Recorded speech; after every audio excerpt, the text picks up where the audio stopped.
Chapter 7. Chapter 7. Gufo, the palace functionary in whose charge we had been placed, seemed quite pleased with us and our work. He told us that his undertaking was quite important, something of an engineering discovery that was going to revolutionize Pellucidar, and when he had finished telling us that, he shoved all the mud back into the hole, leveled it off, and patted it down with his hands until it was smooth on the surface like the rest of the floor. "Well, well," he said, "that was a delicious meal. I hope you enjoyed it." "What meal?" I blurted, for I was nearly famished. I hadn't eaten since I last slept. He contracted his brows as though in an effort to recall something. "What were we doing?" he demanded. "We were making mud pies," I said. "Tut tut," he said. "You have a very poor memory, but we will rectify that at once."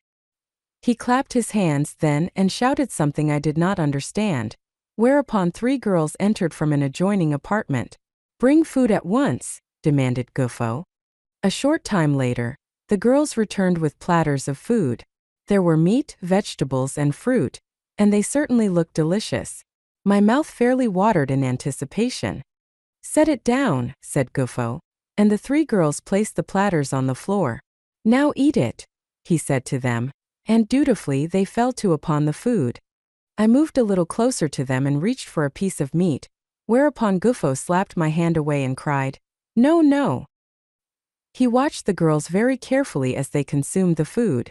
"Eat it all," he said, "every bit of it," and they did as he bid while I sat gloomily watching my meal disappear. When the girls had finished the meal, he ordered them from the room, and then turned to me with a sly wink. "I'm too smart for them," he said. "Unquestionably," I agreed.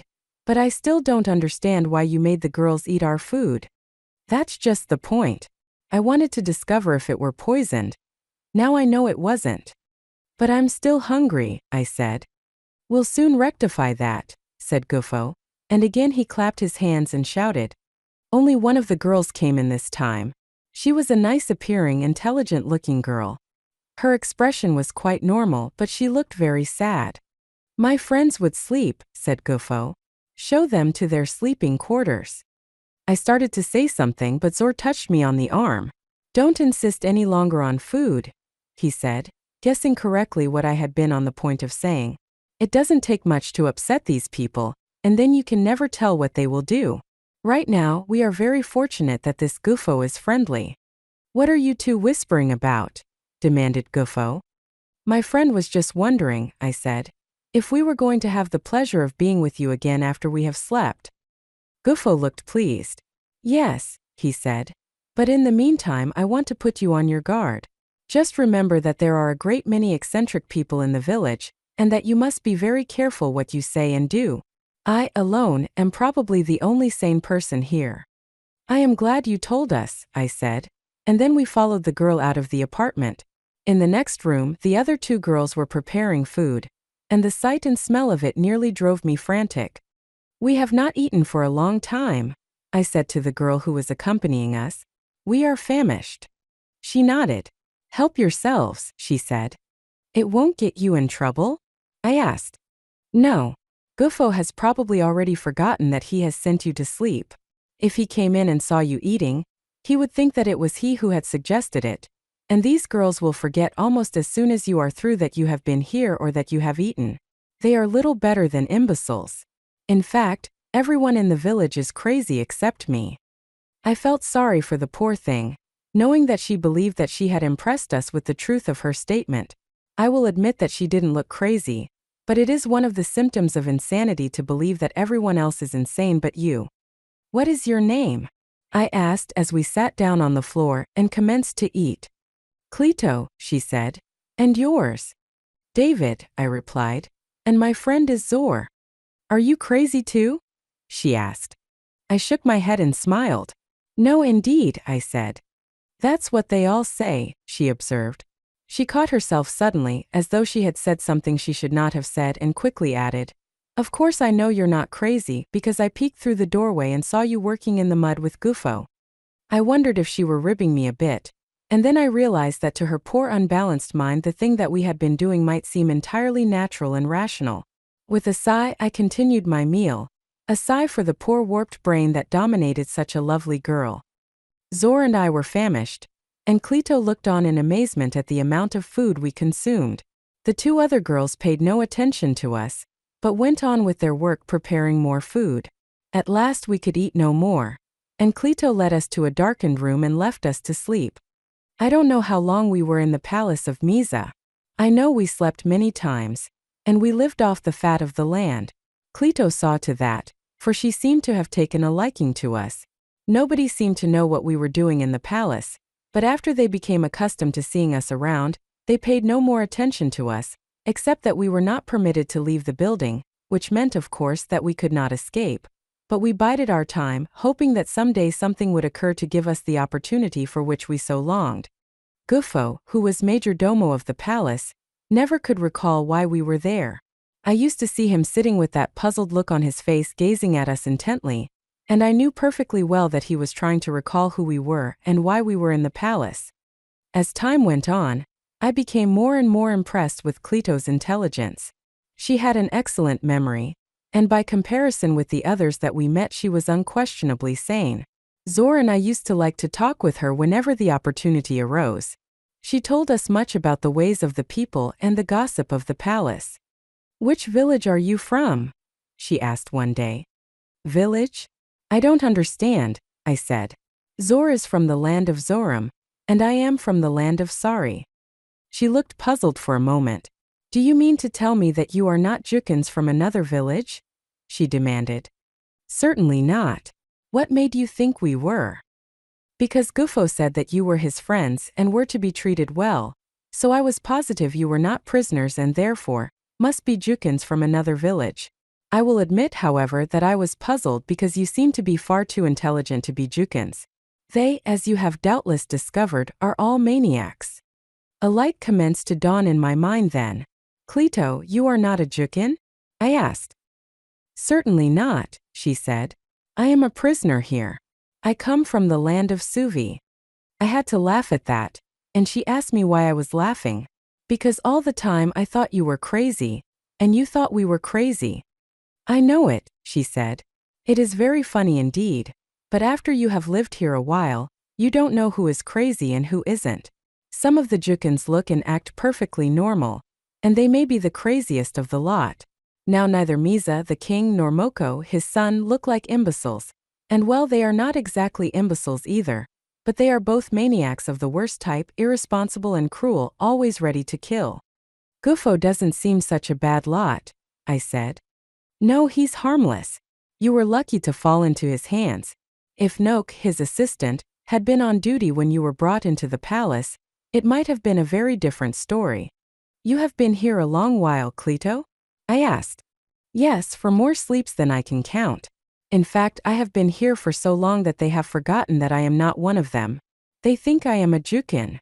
"It should be easy for you to escape then," I suggested. "It would do me no good to escape alone," she said. "What chance would I have to reach Suvi alone and unarmed?" "We might all go together," I said. She shook her head. "There has never been a single opportunity since I have been here when 3 people might have escaped from the palace, let alone getting out of the village. There have been many prisoners here, and I have never heard of one escaping. By the way," she added, "you said you were from Sari, didn't you?" "Yes," I replied. "There is a prisoner here from Sari, a girl," she said. "In this village?" I demanded. I had heard that there was a Sarian girl in one of the Jukan villages, but I did not know that she was here. "Do you know her name?"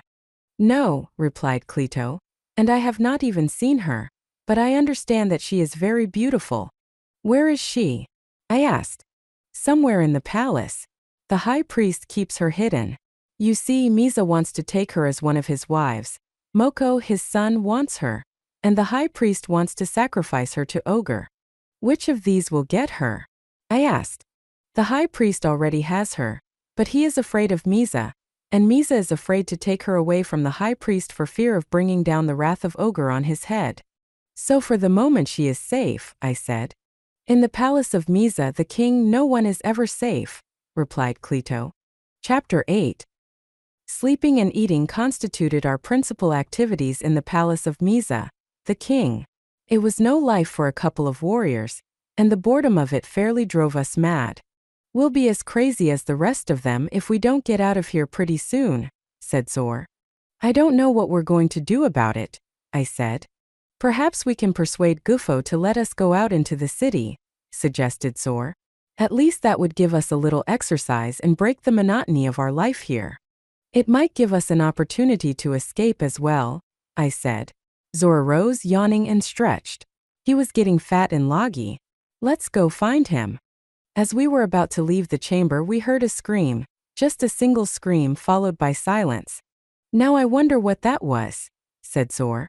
It was very close by, I said. Perhaps we had better wait. You can never tell what trouble you may run into, if anything happens to excite these people, and it sounded to me as though that scream may have come from Gufo's office. Presently Clito entered the room in what was evidently a state of excitement. What's the matter? I asked. What makes you so nervous? Did you hear the scream? She asked. Yes. That was Gufo. Noke just stabbed him in the back. Zor whistled. Did he kill him? I demanded. I don't know, but it is very probable. At any rate, he is badly wounded, and Noke is major domo of the palace. It will go hard with all of us now. Noke has more brains than Gufo and a good memory. He won't forget all about us the way Gufo did. I don't think he's ever seen us, said Zor. That won't make any difference, said Clito. He'll commence to investigate now and find out all about everybody in his part of the palace. It's too bad we aren't dressed like Jukins, I said. Then we might make Noke think we were visitors from another village. The Jukins loincloths were of monkey skin cured with the hair on, and they wore monkey skin anklets and necklaces of human teeth, and as I have mentioned before, their hair was cut quite short, so it would have been very difficult for us to pass as Jukins in our present state. Couldn't you find us each an outfit, Clito? Asked Zor. I know where there is one outfit, replied the girl. It belonged to a man who used to serve under Gufo. He suddenly conceived the idea that he shouldn't wear any apparel at all, so he threw it away and went naked. All the things he discarded were put in one of the storerooms, and as far as I know, they are still there. Well, let's hope he hasn't come back to get his things, said Zor. He hasn't, said Clito, and he never will. He came naked into the presence of the king, and Misa had him destroyed. Now if we could find another outfit, said Zor, we might even get out of the palace without being noticed. As we talked, I was standing facing the doorway, which was covered by hangings made from a number of softly tanned skins of some small animal. I saw the hanging move slightly, and guessing that someone was eavesdropping, I stepped quickly to it and drew it aside. Beyond it stood a man with a foul face. His close-set, beady black eyes, his long nose and receding chin, gave him a rat-like appearance. He stood there looking at us for a moment in silence, then he turned and scurried away precisely like a rat. I wonder if he heard, said Clito. Who was he? Asked Zor. That was Ro, replied the girl. He is one of Noke's henchmen. It looks as though we are in for it, said Zor, for he certainly must have heard us. Perhaps he'll forget all about us before he finds anyone to tell it to, I said. Not he, rejoined Clito. Sometimes it seems as though the meaner they are, the better their memory. Now, I said, would be a good time to get out of here if we could disguise ourselves as Jukins. Suppose you get that one outfit, Clito, and we'll fix Zor up. If he can go around the palace undetected, he may find an opportunity to get the things necessary to outfit me. But how about my hair? Demanded Zor. Can't you find us a knife, Clito? I asked. Yes. We have a number of knives with which we prepare the food. I'll get you a couple of them right away. After Clito got the knives, she left us to see if she could find the garments for Zor, and I set about cutting his hair, which had grown quite long. It was quite a job, but at last it was completed. Open your eyes wide and let your chin drop, I told him laughingly, and you might pass for a Jukin. Zor made a wry face. Come on, he said, and I'll make an imbecile out of you now. He had just about completed hacking off my hair, when Clito returned with a Jukin outfit. You'd better go into your sleeping quarters and change, she said. Someone might come in here. After Zor left the room, Clito returned to her work in the kitchen, and I was left alone. As usual, when I was alone, and my mind not occupied with futile plans to escape, my thoughts went back to Sari and to my mate, Dien the Beautiful. Doubtless she had given me up for lost, and if I never returned, my fate would remain a mystery to her and to my fellow Sarians. Sari seemed a long way off, and in truth it was, and almost hopeless any thought that I might ever return. For even should I escape from the Jukans, how might I ever hope to find Sari, I who was not endowed with the homing instinct of the Pellucidarians?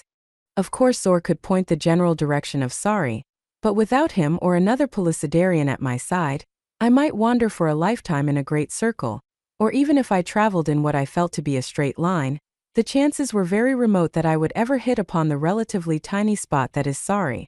However, no doubts would deter me from making the attempt to escape should the opportunity ever be presented, nor should I ever cease to try to return to my Dien as long as life remained to me. Thus was my mind occupied when the hangings of the doorway were thrust aside and a man strode into the apartment. He was a well-muscled fellow, but his face was neither that of a man nor a beast. Stiff, upstanding hair grew almost to his eyes, so that he had no forehead whatsoever, or at least only a narrow strip above his brows about an inch wide. His eyes were so close-set as to seem almost one, and his ears were pointed like a beast's. His nose was not bad, but his lips were thin and cruel. He stood there looking at me in silence for a few moments, a sneer curling his lips. "So," he said at last, "you are going to escape, are you? Who are you?" I demanded. "I am Noak, the major domo of the palace of Misa," he replied. "So what?" I demanded. Everything about the fellow antagonized me, and I could tell from his attitude that he had come looking for trouble, so I made no effort to appease him. Whatever he intended doing, he was going to do no matter what I said or did, and I wanted to get it over with. "You have even cut your hair so that you will look more like a Jukan. All you need now is a loincloth and ornaments of a Jukan, I suppose." "That is all," I said, looking at his loincloth. Suddenly his eyes blazed in maniacal fury.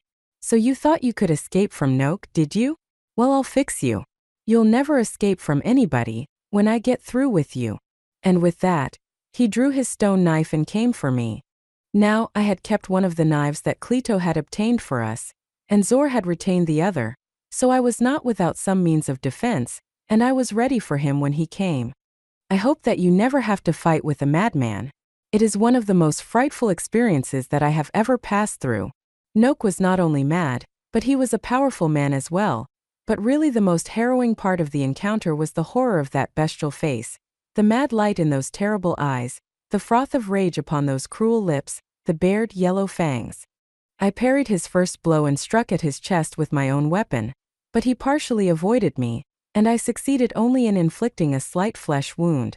Even this, however, goaded him into an increased fury of rage, and now he struck at me again at close quarters, at the same time clutching for my throat with his free hand.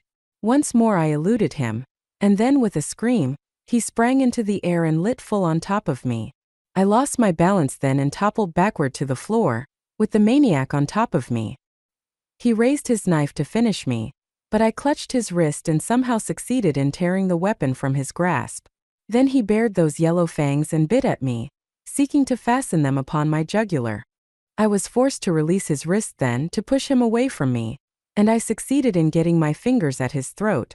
I still clung to my knife, and now as we strained and struggled in each other's grasp I got the point of it beneath his heart, and with all my strength I drove it home.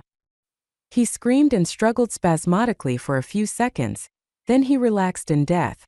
I pushed his body from me and staggered to my feet, half nauseated by the horror of the encounter and the nearness of that repulsive face to mine. As I stood there panting for breath, I heard a sound at the doorway behind me. I wheeled about, ready for another enemy, but it was only Clito. She stood there wide-eyed looking at the corpse upon the floor. "You have killed Noak," she said in a half-whisper. "And I have the outfit of a Jukan," I replied. Chapter 9. Before I came to Pellucidar, I had never killed a man. In fact, I had never seen anyone who had met a violent death. But since then I have killed many men, always, however, in self-defense or in defense of others. It must always have been thus, and must always be, In a society where there is no regularly constituted force of guardians of the peace and safety of man. Here in Pellucidar, each man must be, to a great extent, his own police force, his own judge and jury. This does not mean that right always prevails. More often it is might.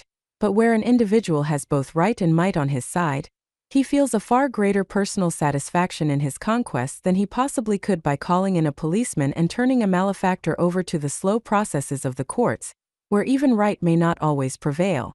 I presume that Cleito had witnessed such deaths many times, and so it was not the killing of Noke that affected her, but rather the fear of what must happen to me if my crime were discovered. Now you are in for it, she said. There wasn't much of anything else I could do about it, was there? I inquired. Unless I was content to let him kill me. I would never have thought that you could kill him. He was very powerful. Well, it's done now and can't be undone, and the next problem is how to remove the evidence. We might bury it, she said. There is no other way of hiding it. But where? I asked. Your sleeping quarters, she said. That would be the safest place. A newly dead body is a difficult thing to handle before rigor mortis sets in, and for some reason it seems about twice as heavy and 4 times as awkward as in life, but I managed to get Noke's body across one of my shoulders and carry it into the sleeping quarters occupied by Zor and myself. Zor, dressed like a Jukin, was just coming out as I approached with my burden. Now what? He exclaimed. Noke tried to kill me, I said. That is Noke. His tone was incredulous. It was, I replied. David had to kill him, said Cleito. And I think it is just as well for all of us that Noke is dead. Why are you bringing him here? Asked Zor. I'm going to bury him in our sleeping quarters. Zor scratched his head. From the looks of him, he'll be better company dead than alive. Come on, bring him in and I'll help you dig. We dug a narrow trench about 3 feet deep near one of the walls of our sleeping chamber. Cleito got another knife from the kitchen and helped us, but even with the 3 of us working it was rather a slow process. We'd loosen up the hard-packed earth of the floor with the points of our stone knives, and then scoop the loose dirt out with our hands, but after a while it was done, and we rolled Noke in and covered him up, tamping the earth down solidly all around him. The excess earth we spread evenly over the floor of the chamber, and tramped it down as best we could. We placed some sleeping mats over the grave, and in the dim light of the room I am sure that nothing would have appeared amiss to anyone who might have come to investigate. Now, I said to Zor, after we had completed our labors, let's get out of here.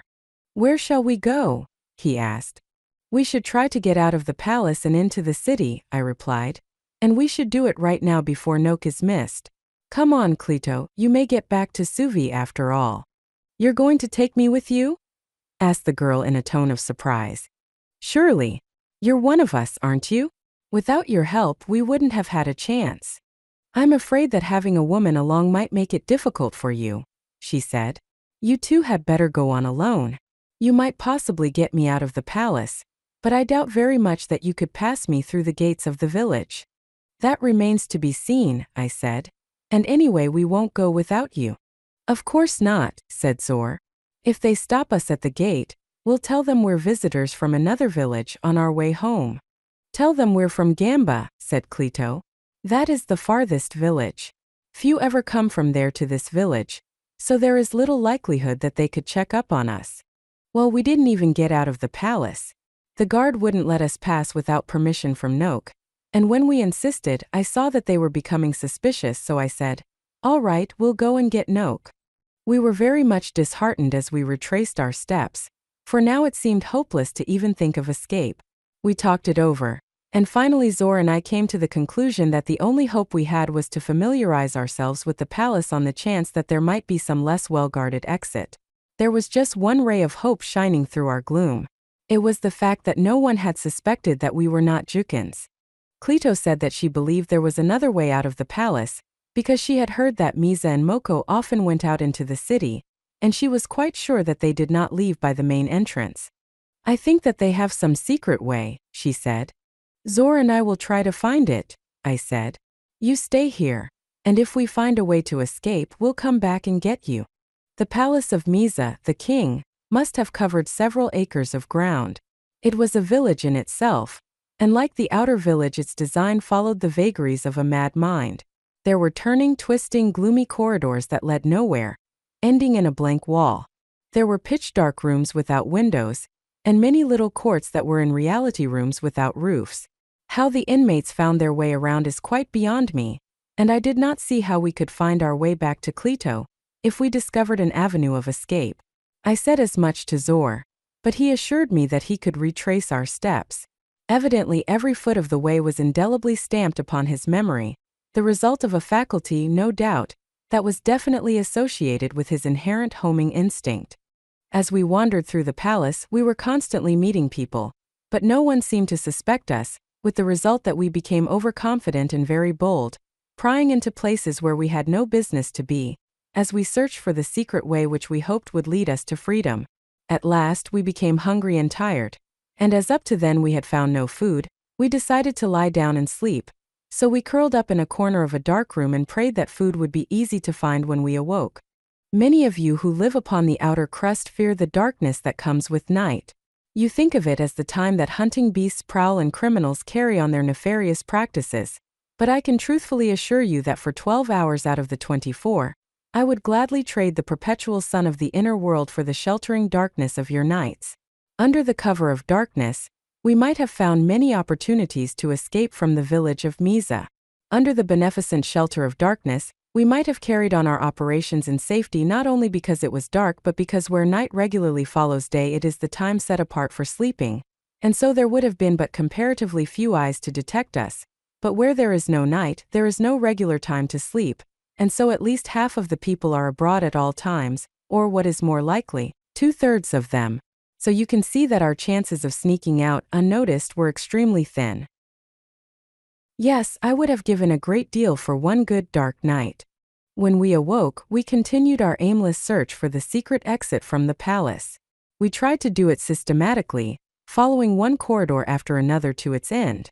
We found portions of the palace that seemed to have been untenanted for years and others crowded with Jukkins so thickly that we passed among them unnoticed, protected by their very numbers.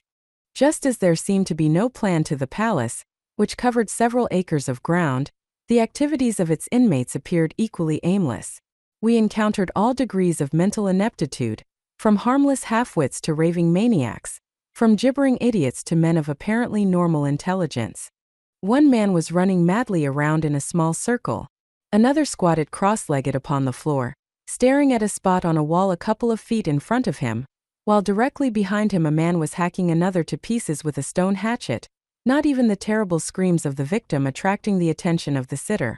2 men and a woman looked on apathetically, but presently their attention was attracted by a bushy-headed maniac, who came galloping through the apartment on all fours shrieking, "I'm a Arwhite! I'm a Arwhite!"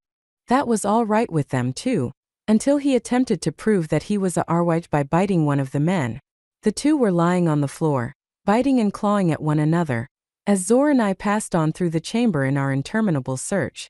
We had slept 3 times since we had parted from Clito, and had always managed to find sufficient food, on a couple of occasions sitting down at meals with idiots who seemed not even to notice our presence. Once we had gone for some time without food and were both famished, when we came to a large room in which there was a long table where perhaps 100 men were eating. As there were several vacant places at the table, we sauntered over and sat down, assuming that, as upon the other 2 occasions, no one would pay any attention to us. But we were very much mistaken. Sitting at the far end of the table was a man wearing a feather headdress. "Who are those 2 men?" he shouted as we sat down. "I have never seen them before." "I know who they are," cried a man sitting opposite us, and I looked up into the rat-like face of Ro. "Well, who are they?" demanded the man with the headdress. "And what are they doing here at the king's table?" "I do not know what they are doing at the king's table, Misa," replied Ro, "but I know who they are. They were brought in to Gufo many, many sleeps ago, and they disappeared when Noak disappeared. So we had by accident stumbled into the king's dining room, and the man with the feather headdress was Misa. It certainly looked as though we might have to do some explaining." "Well," cried Misa, "who are you and what are you doing here?" "We are visitors from Gamba," replied Zor. "I think they are lying," said Ro. "The last time I saw them, they were not dressed like Jukkins but like strangers from another country." "What are your names?" demanded Misa. Although he had more than the usual amount of control for a Jukin, I could see that he was commencing to get excited.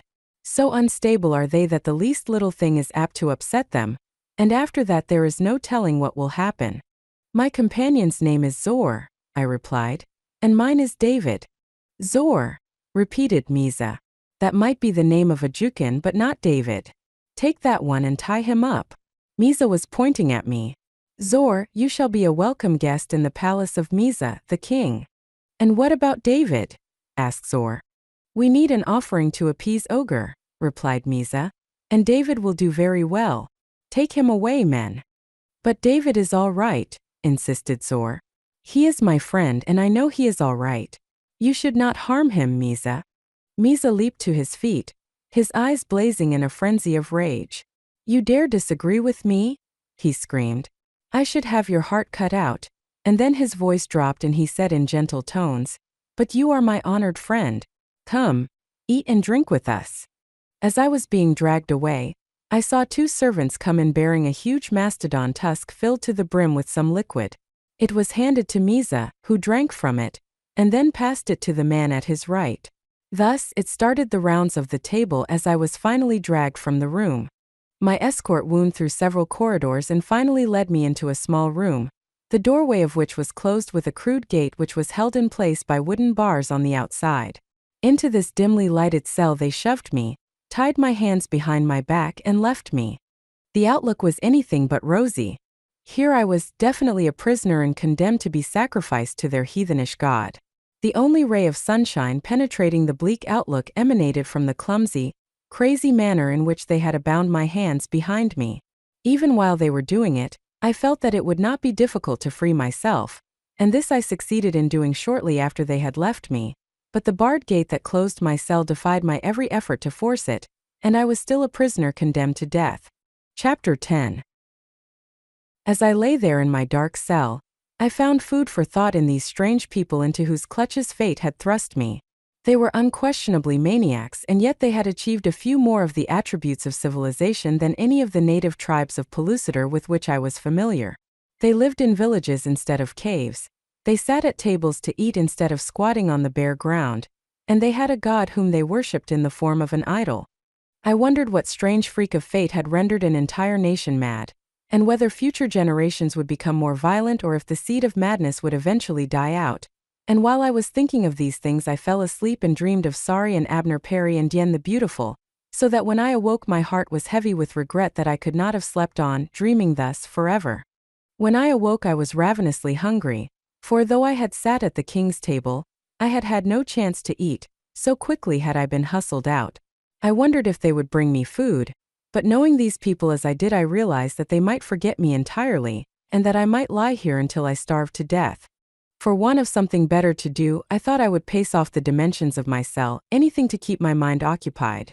It was quite dark and so I groped my way to one of the side walls and then moved slowly toward the back of the cell, keeping one hand upon the wall. I was surprised that what I had first thought to be a small room should be so large. In fact, it proved perfectly enormous. Finally the truth dawned upon me. They had locked me up in a corridor. I crossed it and found that it was only a couple of paces in width. Where did it lead? I determined to follow it and find out, but first I returned to the wall against which I had started, so that, by keeping my hand constantly against that wall, I could always return to the part from which I had started if I so desired. This precaution was quite necessary for the reason that there might be branching corridors or cross corridors that I might miss in the darkness did I not keep one hand constantly upon the same wall. Like all the other corridors I had seen, this one ran first in one direction and then another, but always it ran through utter darkness. I had been following the passageway for some time when I heard voices ahead of me. They were faint and muffled at first, but as I continued to grope my way along they became plainer, so I knew that I was approaching them. At last I could make them out. They were the voices of a man and a woman. They seemed to be arguing about something, and presently I could hear their words. "If you will come away with me, I will take you back to your own country," said the man. "If you remain here, Bruma will sacrifice you to Ogre. Not even Misa could save you, although he would like to have you for himself." "I do not believe you," said a woman's voice, "because you know you could never get me out of the city. As soon as I was missed, Bruma and Misa would have the city searched. Little good would it do them, said the man, for we should be well out of the city before anyone knew that we had gone. Right here is a corridor that leads to a cave in the forest beyond the walls of the village. Right here behind this door. And with that, he struck a panel of wood with his knuckles so close to my ear that it made me jump. So this was the corridor leading out of the palace. The poor crazy half-wits had locked me into the only avenue by which I could escape. It was very amusing. How I wished that Cleto and Zor were with me. It would be quite futile to attempt to return for them now. In the first place, I couldn't have gotten out of the corridor into the palace, and if I had been able to do so, how was I to reach Zor, who was now an honored guest of Misa? I should certainly have been recognized had I gone prowling around the king's quarters looking for my friend, nor could I have found my way to Cleto along the devious passageways of the palace. Still, I hated to abandon my friends, and so I stood there in the darkness trying to conjure some plan out of the thin air whereby I might get word to Zor and Cleto. As I stood there thinking, I could hear the man beyond the partition speaking in low tones to the woman, but his voice did not carry his words to me until presently he raised it. I tell you that I love you, he said, and Misa or no Misa, Bruma or no Bruma, I am going to have you. I already have a mate, replied the woman, and if I didn't, I would as soon mate with a Jalak as you. You compare me with a Jalak slave, cried the man, his voice rising in anger. I Moko, the king's son. You dare insult me. It was the Jalak I insulted, said the woman. By Ogre, screamed the man, no one shall have you now, nor shall you ever see Sari again. For this insult, slave, you die. So this was the girl from Sari. I waited to hear no more, but hurled myself against the panel in front of me. It crashed inward beneath my weight, and I stepped into a room to see a girl in the clutches of Moko, the son of Misa. The girl's back was toward me, but over her shoulder the man saw me. His eyes were blazing with maniacal fury as he sought to free the hand in which he held his knife from the grasp of his intended victim. Get out of here, he screamed at me. Get out. Not until I am done with you, I said as I advanced toward him, stone knife in hand. I am Moko, he said, the king's son. I tell you to get out. Disobey me, and you die. It is not I who am going to die, I said as I closed on him. With a scream, he pushed the girl from him and came for me.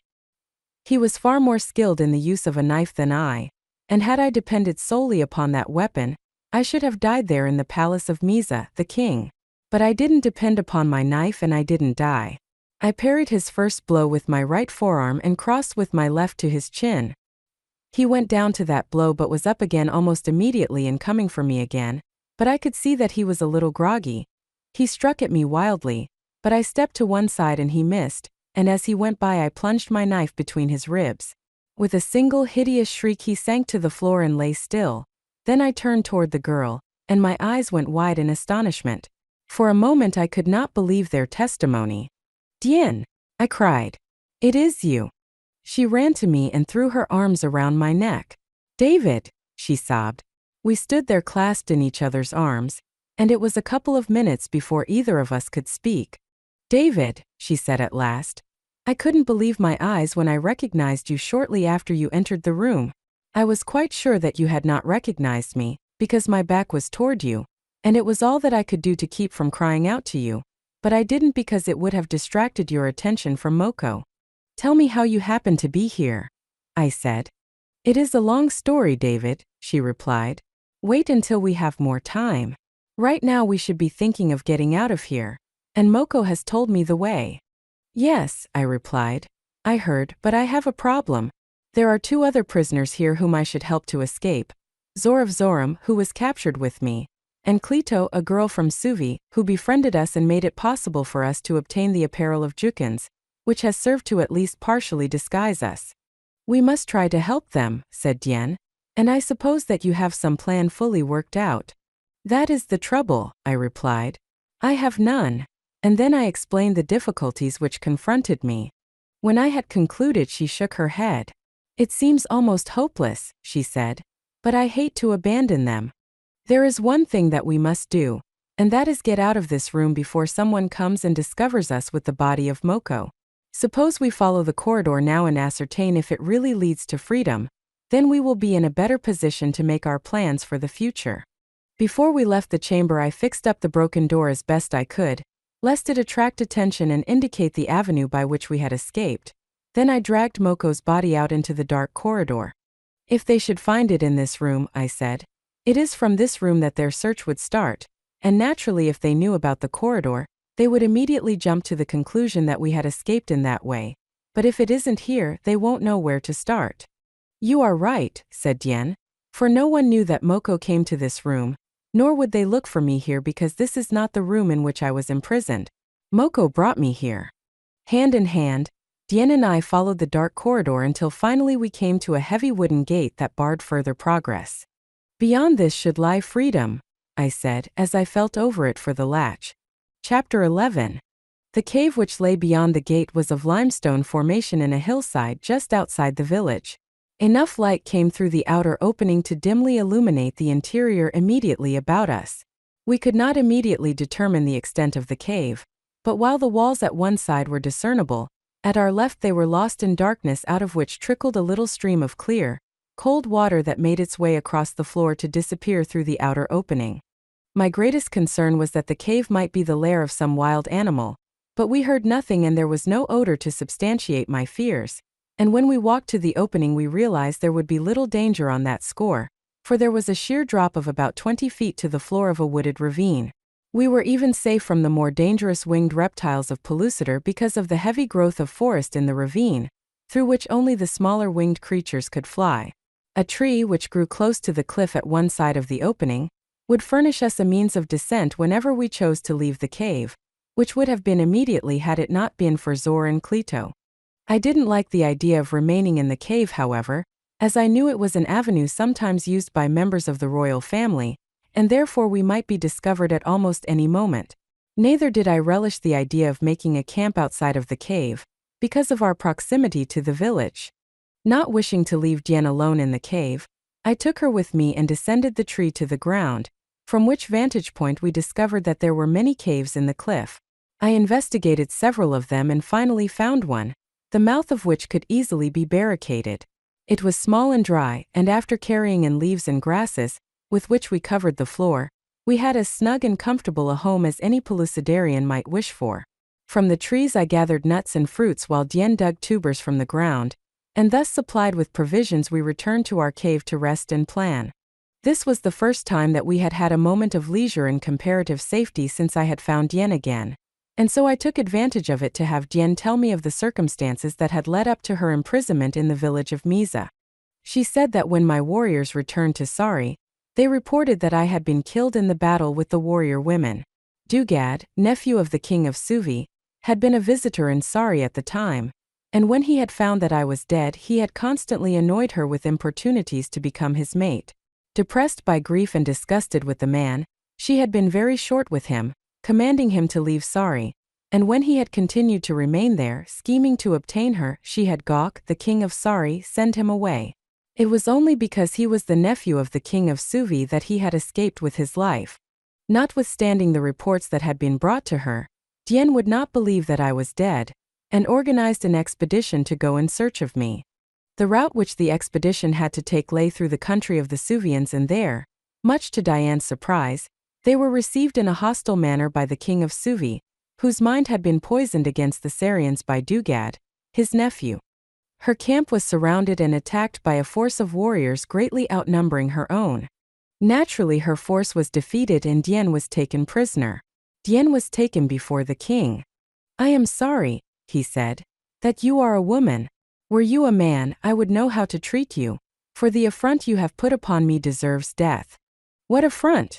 asked Dian. "Without reason, you ordered Dugad, my nephew, expelled from Sari." "Is that what he said?" she asked.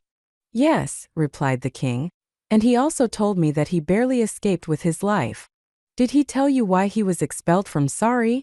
demanded Dian. "Because he was a Suvian," replied the king. "That is not true," said Dian. "He heard that my mate was dead, and he importuned me to become his mate. I refused, but he continued to annoy me. It was then that I told him to leave Sari. Had he left at once, all would have been well, but he persisted in remaining and annoying me, Then I had to ask Gok to send him away. Gok was furious, and so Dugad was indeed fortunate to have escaped with his life.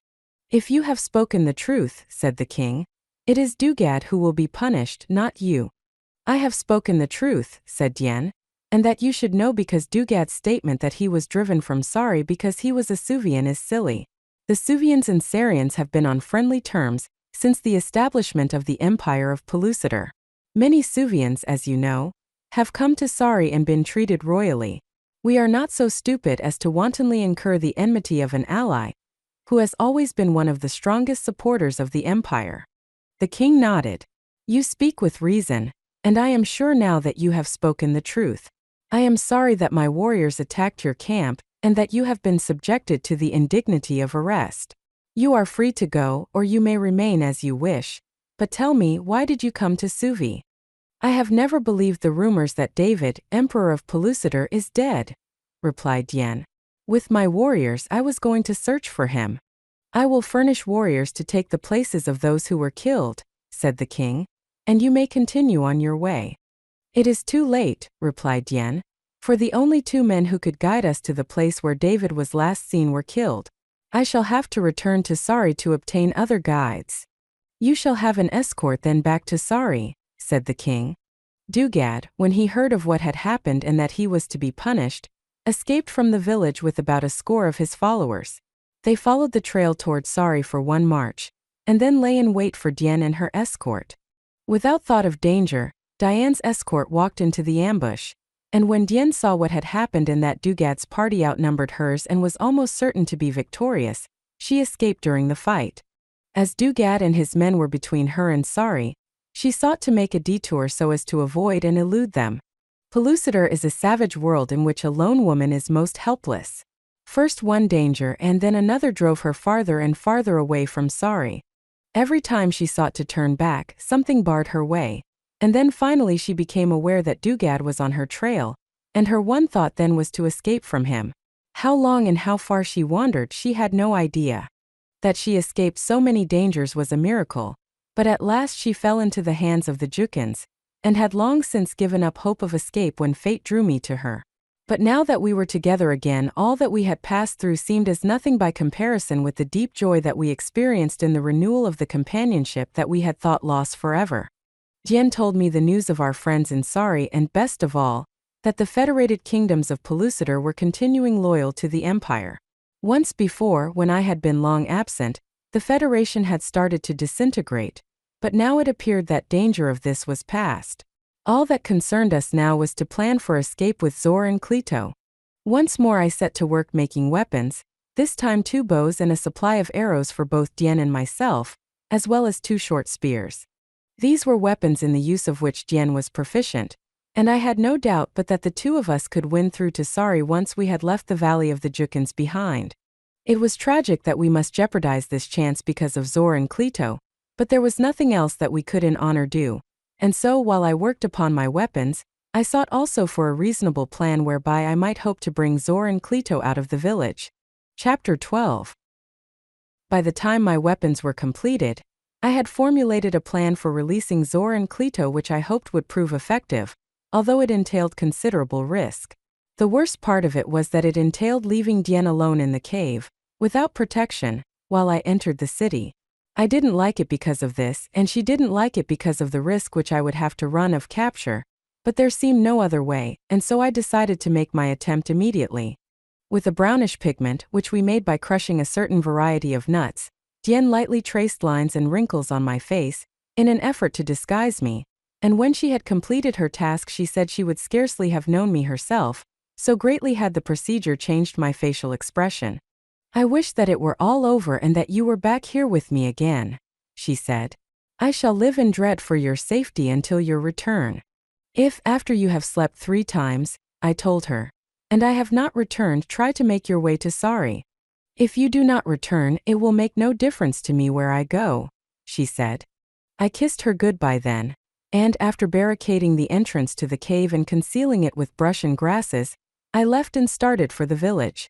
The cave was well stocked with food, and I had taken in several gourds of water before leaving, so I knew she would be safe on the score of provisions and water for far longer than 3 sleeps, and I was certain that the cave was sufficiently well barricaded and hidden that she would be in no danger of discovery by either men or animals. I made my way to the village gate, where I was halted by the guard, which consisted of a dozen wild-eyed maniacs. "Who are you?" demanded one. "And what do you want here?" "I am a visitor from Gamba," I said. "I have come to join my friend Zor, who is visiting Misa, the king." They conferred in whispers for a while, and finally, the one who had originally addressed me spoke again. "How do we know you are from Gamba?" he demanded. "Because I am a friend of Zor," I replied, "and he is from Gamba." "That sounds reasonable," said one of them. "What is your name?" "Ines," I replied, using my surname. "Ines," the fellow repeated. "That is a strange name, so you must be from Gamba." The others nodded their heads sagely. "There is no doubt about it," said another. "He is from Gamba." "I do not like the looks of it," said a third. "He has no spear. No man could travel safely all the way from Gamba with only a knife." Evidently the fellow had a little more sense than his companions, for his objection was clean and to the point. "That is right," said the original speaker. "You have no spear, and therefore you cannot be from Gamba." "I tell you he is from Gamba," shouted another. "Then where's his spear?" demanded the bright one confidently. "I lost it back on the plains before I entered the forest," I explained. "I was hungry and would have eaten, but when I hurled my spear into an antelope, he turned and ran off with it. That, my wonderful friends, is what became of my spear. Come, let me in or Misa will be angry."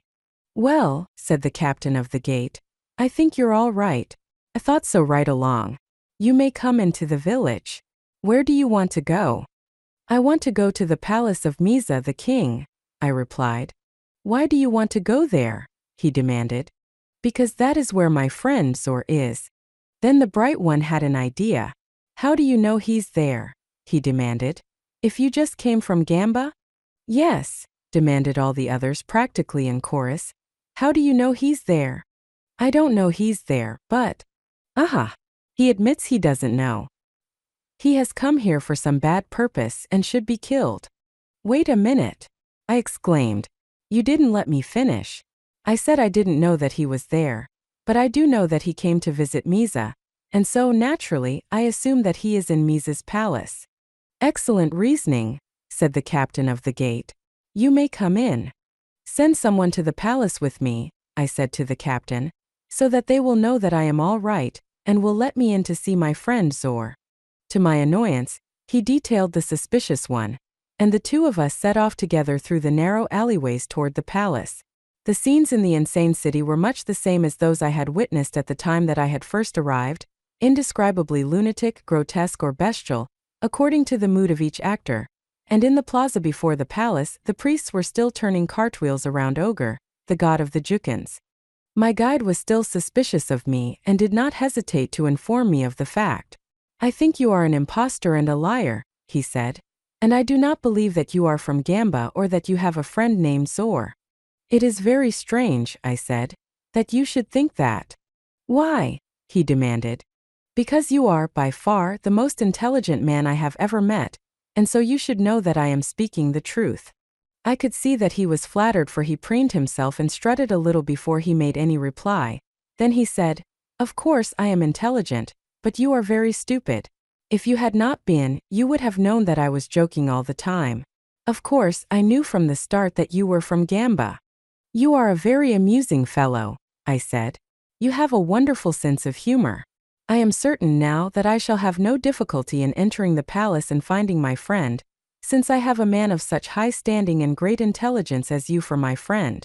"You will have no trouble whatsoever," he assured me, "since I shall take you into the palace myself and directly to the king's quarters." Well, the fellow was as good as his word. He seemed to be well known and far more important than I had imagined, for the guard at the palace passed us immediately, and once more I entered the room where Gufo had received Zor and me. There was a new major domo there, but he paid no attention to us. He appeared to be a victim of hypochondria, for he sat on the floor weeping copiously. One of the rules of the palace was that the major domo question everyone who entered. We could not proceed farther without his permission. "I can't be bothered," said the majordomo, when my guide asked this permission. "I am a very sick man, very, very sick." "What's the matter with you?" I asked. "Nothing," he said. "And that's the trouble. I am just sick of nothing." "You are in a very bad state," I said. He glanced up at me with a look of animation. "Do you really believe so?" he said. "There's no doubt about it," I assured him. "Where did you say you wanted to go?" he asked. "I have to come to visit my friend Zor, who is the guest of Misa, the king." "Then what are you waiting for?" he demanded angrily. "Get out of here and leave me alone." So my guide and I passed on out of the chamber. "Sometimes I think he is crazy," said my guide. "Most people are." "I wonder if he could be," I replied. As we passed near the kitchen where Clito had worked, we met her face to face in the corridor. She looked squarely at me but without the faintest indication of recognition. I wondered if my disguise was that effective or if Clito had just been too bright to show that she recognized me. As we proceeded farther into the palace, my guide moved more and more slowly. Something seemed to be troubling him, and at last it came out. "Perhaps you had better go on alone from here," he said. "I don't know where to go," I replied. "Why can't you come with me?" "Many strange things have been happening in the palace," he replied, "and Misa may not be so glad to see a stranger." "What has happened?" I asked. "Well, for one thing, Moko, the king's son, has disappeared. So has the beautiful Sarian girl who was to be sacrificed to Ogre. Then there was a prisoner named David who disappeared. His hands were tied behind him, and he was locked up in a cell. He also was to have been sacrificed to Ogre, but when they went to the cell to get him, he had disappeared." "How very strange!" I exclaimed. "Haven't they any idea what became of him or of Moko, or of the girl from Sari?" "Not the slightest," he replied. "But Bruma will find out what became of them, as soon as he finds another sacrifice for Ogre. Then Ogre will tell him." "I shouldn't think Bruma would have any difficulty finding a sacrifice," I said. "Well, he has to have a very special one," replied my guide. "It should be a man who is not a Jukan, or perhaps a Jukan from another village." Then he turned suddenly and looked at me strangely. I didn't have to ask to know what was in his mind. Chapter 13. I had plenty on my mind as we approached the quarters of Misa. I think I must have felt something like a condemned man who is hoping that a higher court will order a new trial, or the governor issue him a pardon. There was about that much hope, and that was about all there was. The looks that fellow had given me seemed to have sealed my doom, for if the thought had occurred to him, it would certainly occur to Bruma, who was looking for a victim. He kept looking at me with that funny, wild expression in his eyes, and presently he said, "I think Ogre will be pleased with you." "I hope so," I replied. "Right ahead of us lie the quarters of Misa," he said. "Perhaps we shall find Bruma there." "Well," I said, "thank you for bringing me here. If you feel you might get in trouble for bringing a stranger to the king's quarters, you may leave me now, for I can find my way alone." "Oh no," he said. "I shall go all the way with you because I am sure that you will be very welcome, and that I shall be praised for bringing you." Presently we entered a large room in which were many people. At the far end was a platform upon which Misa was seated. The king was flanked on either side by some 10 or 12 husky warriors, there to protect him against any of his subjects who might suddenly develop a homicidal mania. Although Misa wore no crown, other than his feather headdress, I am sure that his head was not only uneasy but extremely insecure. In the center of the room, a man was standing with his arms in a grotesque position, and his features were contorted into an expression of fiendish malevolence. My guide indicated him with a nod of his head and a wink, as he nudged me in the ribs with his elbow. "He's crazy," he said. "He thinks he is Ogre's brother." "And he's not?" I asked. "Don't be a fool," snapped my guide. "He's crazy. I am Ogre's brother." "Oh," I said. "He's very crazy indeed." The man certainly presented a most startling appearance, standing absolutely rigid, not a muscle moving, his eyes staring straight ahead. Presently a man ran forward and commenced to turn cartwheels around him. My guide nudged me again. "He's crazy too," he said. No one seemed to pay any attention either to the gentleman with delusions of grandeur or his whirling satellite.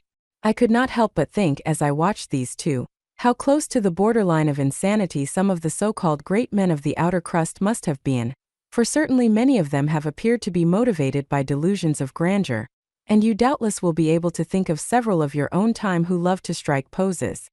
Ah, said my guide. There is Bruma now. Suddenly he appeared very excited. He seized me by the arm and dragged me across the floor toward a fat, greasy-looking individual with a feather headdress fully as large as that worn by Misa but consisting of black feathers instead of white. My guide grew more and more excited as we approached Bruma. I racked my brain for some plan of escape from my dilemma, but things looked pretty black for me, with, as far as I could see, not a single chance for escape. Trembling with excitement, the fellow dragged me into Bruma's presence. "Here, Bruma," he cried. That was as far as he got. Suddenly he stiffened, his eyes rolled up and set, and he pitched forward to the floor at Bruma's feet, in the throes of an epileptic fit.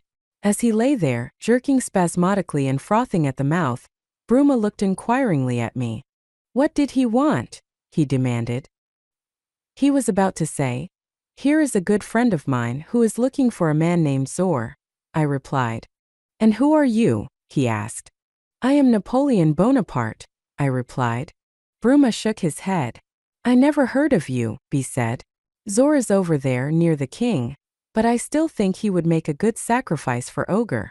"And Misa doesn't think so?" I asked. "No," replied Bruma emphatically. Then he leaned close to me and whispered, "Misa is crazy." My guide was still enjoying his fit, which was a lucky break for me, as it probably would give me time to find Zor and get out of there before he regained consciousness. So I left Bruma and walked over toward the throne. It didn't take me long to find Zor, and though I went and stood directly in front of him, he did not recognize me. People with whom he had been talking were standing near, and I did not dare reveal my identity in their presence. Finally, I touched him on the arm. "Come with me a minute," I said. "There is a friend of yours over here, who wants to see you for a minute." "What friend?" he demanded. "The friend with whom you worked in the Garden of Gluck," I replied. "You are trying to trap me," he said. "That man is gone forever, unless he is recaptured. He certainly wouldn't be fool enough to come back here of his own volition." "He is here," I said in a whisper. "Come with me, Zor." He hesitated. What could I do?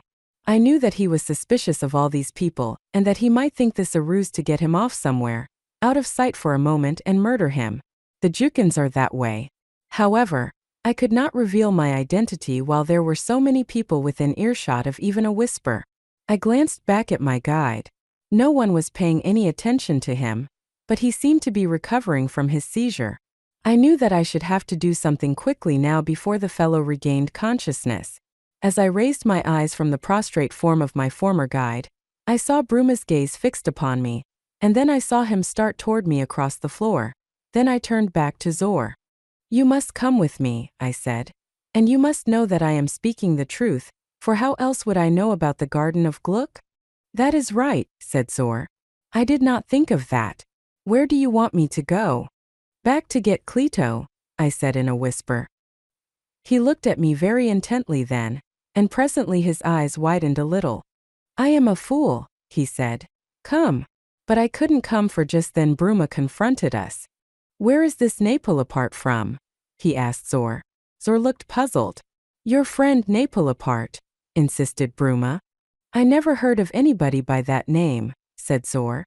"Aha, an impostor," said Bruma, glaring at me. "This man Napolapart said that he was a friend of yours." "You misunderstood me, Bruma," I interrupted. "I said my name was Napoleon Bonaparte." "Oh," said Zor. "Of course I know Napoleon Bonaparte very well. He is an old friend of mine." "There is something very familiar about his face," said Bruma. "I think I must have known him too. Where have I known you, Napolaparte?" "I have never been here before," I said. "Where are you from then?" he demanded. "From Gamba," I replied. "Excellent," exclaimed Bruma. "Just the man I am looking for as a sacrifice to Ogre." Now here was a pretty mess, and mighty disheartening too, with my plan right on the verge of success. What could I do? I had heard that crazy people should be humored, but how could I humor Bruma?